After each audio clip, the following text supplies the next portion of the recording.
Man, what's up everybody? You already know who it is. It's White Boy Rick. We back at it again with another video. And in today's video, we're going to be speaking on Russel Tillis and the House of Horrors trials. And we're going to cover everything that happened in the first day of the trial.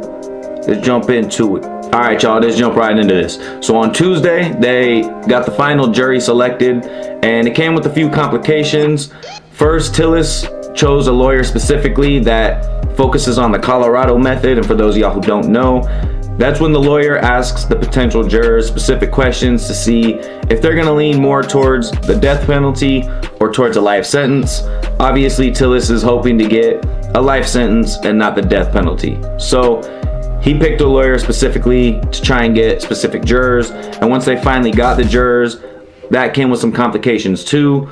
There was one who backed out as soon as they heard about the case and that it was a death penalty case, because they said they refused to ever vote for the death penalty. And they finally ended up settling on a group of 15. They have 12 jurors and 3 alternates, and the jury makeup is 11 white women, 3 white men and 1 black male. So that's the jury that was formed on Tuesday. Now we're going to jump into the opening statements. Alright, so Tillis enters the courtroom. He's in a blue suit with a burgundy tie, and he starts complaining about his lawyer to the judge. The judge isn't having it. The judge tells him to be quiet and write a written petition if he has concerns, but they're going to move forward with the case. Now Alan Mizrahi, hopefully I pronounced that correctly, he is with the state in this case. So he makes his opening statements, and I'll make sure to post a link in the description. That way you guys can see literally minute by minute updates and everything that was said word for word. I'm going to try and do my best to keep this more broad, but so you guys get all the information. So Mizrahi's opening statement was along the lines of, Joni Gutner's body was found dismembered in Tillis's backyard.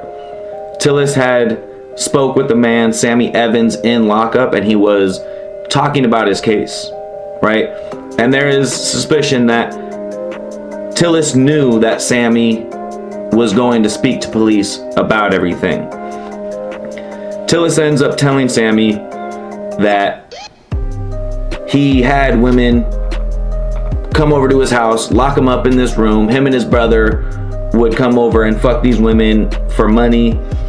Sammy would ask him if he would feed the women, and he said of course he had to feed them, because at this point it was business, it wasn't necessarily personal. He's reading the transcript from Sammy and Tillis's conversation, and he's talking about how horrific this house was. Tillis ends up telling Sammy that his house is set to be demolished, and when they demolish his house, they're bound to find some stuff, because he said himself he is a filthy man, a dirty man. He's been a dirty man for years. When they're speaking about his house and it getting demolished, they're saying how the women who would come over to this house would realize how horrific this house was, and the police, when they showed up, they realized how horrific it was, because they found a head in one hole, a torso in another hole, arms in one hole, and legs in another hole in his backyard. They then determined in court that Joni Gutner was hit in the head multiple times by what was likely a hammer, and that also in the dismembering of her, a sawzall was used. And they found pawn slips.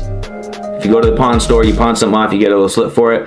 And they saw that at his house he had pawn slips for a sawzall. Alright, so after the state's opening statements, then Tillis's lawyer makes his opening statements, and he says the following: "This week Tillis has nothing to hide from you, and he will take the stand. He knew about the murder of this young lady. A person pulled up to his house with her body in the trunk. He thought, I'm going to make up a shocking story. I will get my suicide by state." His lawyer says this confession was a hoax. Tillis wanted to confess so he could get put to death. He then says that Sammy Evans told Tillis that he was wired when they were speaking about his case. Alright, so those were the opening statements from both sides, and they took a small recess when they came back from recess. Tillis was going back and forth with the judge, and again, the judge wasn't having it. He wasn't really hearing anything outside of what was supposed to be said, any arguments, any "I don't like my lawyer," anything like that. He wasn't hearing it. So after this, they start bringing up their witnesses. All right, so the first witness they brought up to the stand, Belinda Gale Bryant, which was a neighbor of Tillis's. Bryant said he had his home draped up with tarps. She says she heard a girl screaming from Tillis's home. I did hear the girl scream, heard saw noises, a saw it sounded like. Bryant said Tillis had a girlfriend for a while, always saw girls coming and going from Tillis's home. Bryant lived right next to Tillis for years. She says she kept calling the police on Tillis for so much noise and that she did not like Tillis. She then says, I was scared to death of this man. Bryant then says that Tillis threatened to kill her on multiple occasions. She started getting very emotional while she was on the stand, and she stated that she had called the police on Tillis 30 to 40 times. The next witness they bring up to the stand, Elaine Campbell, which is another neighbor of Tillis. She states, we could hear what sounded like a woman screaming for help. It sounded like she was saying, help me. Campbell says she heard screaming and loud saw noises all of the time from the house, tools, and partying. Campbell says a young man lived in a trailer on the property. So the next witness they bring up to the stand is a man named Sammy Evans, and he is the inmate who was wired, who got the confession from Tillis, who is currently facing life in prison. Evans says because he cooperated with police, he is scared at jail. Evans could get a better sentence because he cooperated, but no guarantees though. Evans says Tillis is known to help inmates with their case in jail, and the inmates pay him with pastries, cookies, chips, commissary, etc. Evans then says Tillis came to him asking if he ever cooperated on a murder case. Evans said no, and Tillis began explaining what would it entail. Evans wrote a letter to JSO. Police said that they need more details to get a wire. He went back to Tillis and told him. Tillis explained in detail where Gutner's body was.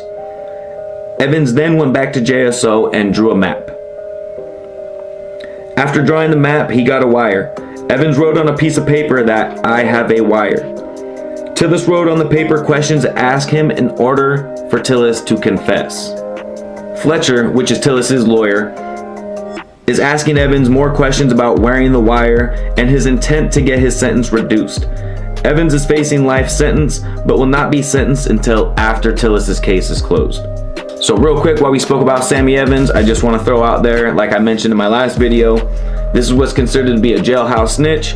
Whether he told Tillis or not, you see the motive behind it is, screw this guy, I'm trying to get my case reduced, and that's not even a guarantee. And now, once the jail finds out that you're a jailhouse snitch, like he said, he's in fear for his life. So I don't even necessarily know if Sammy made his life any easier by doing this, but his goal was to get his crime reduced, his sentence reduced, and that's not even a guarantee.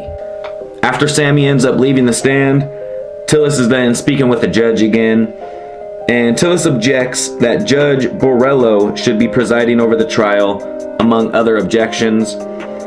Tillis then says that he is being denied a witness named Christy, and without her, he will be sent to death row. The next witness they bring up to the stand is Joni Gutner's sister, Ashley, and Ashley states that her and Joni grew up together in a foster home, and that she hasn't seen her sister since spring of 2014. So the next woman to take a stand would be a woman that prosecutors would say would allegedly stay with Tillis at his house sometimes, and that she ended up getting raped by him but never reported it to police because she didn't believe that police would believe a drug user. And this lady ended up going to jail. Tillis ends up visiting her in jail, picks her up from jail when she gets out. She gets high on heroin, falls asleep. When she wakes up, she's chained in Tillis's house getting raped. She makes an escape. She runs to a gas station where Tillis then grabs her and drags her back to the house, gets her back to the house, but doesn't lock the doors. So she's able to escape from the house. She also states that while she was at the house, that he would chain her up to the tree on multiple occasions. Next, we have a forensic anthropologist who is testifying, and she studies human remains. She stated that the remains were pretty complete, missing small bones in the wrist, small bones in the neck, and she believes those bones were disappeared in the ground. She noted there was 5 blunt force impacts to the head, and says that there were cut marks on Guntner's bones. The next witness is a detective who worked on the case. Detective Brooks said finding the remains was relatively easy because he had a map of where most likely those remains were buried. The last witness for day 1 was a detective, Dennis Sullivan. Dennis Sullivan worked homicide and cold case unit in JSO. Sullivan says the recorded confession was the most shocking of his career. They then go to show a few different pictures of Tillis's house, and he says it was one of the most shocking cases in his career that he has ever seen. Alright, so real quick, just to wrap this up, this is my first time ever covering a trial. I'm trying to do my best at pulling out the most key important parts of it. Again, I'm going to leave the link in the description if you guys want to follow it yourselves to get every single detail. I'm trying to put the most important and all the witnesses and everything in here without making the video too extremely long. Just get down to the nitty-gritty. If you like the way I did this, let me know in the comment section. If you want me to restructure it for the future, just let me know. And again, just to wrap things up, apparently he didn't like the lawyer he chose. He was arguing with the lawyer and the judge the entire time. He wanted a different lawyer. He wanted a different judge. There was multiple witnesses who knew him, who were there, who have been raped by him, who have seen some things and been through some things due to him. The detectives who showed up, who buried up the remains, the anthropologist. So at this point right now, after day 1, it's not looking so hot. But again, it's only day 1. We're gonna find out more. Today, actually, the day I'm posting this, is day 2. So I'll bring you day 2 updates tomorrow. But hey, I appreciate y'all for rocking with me. If you like this video, make sure you hit the like and subscribe button. Make sure you turn the notification bell on so you can see it first. If you want to support the channel, make sure you click the links in the description below. Also, make sure you share the page to everybody you know. We almost at 100 subscribers, and when I hit 100, I'm gonna do a special raffle giveaway to give back to y'all for supporting me. But as always, it's White Boy Rick. Till next time.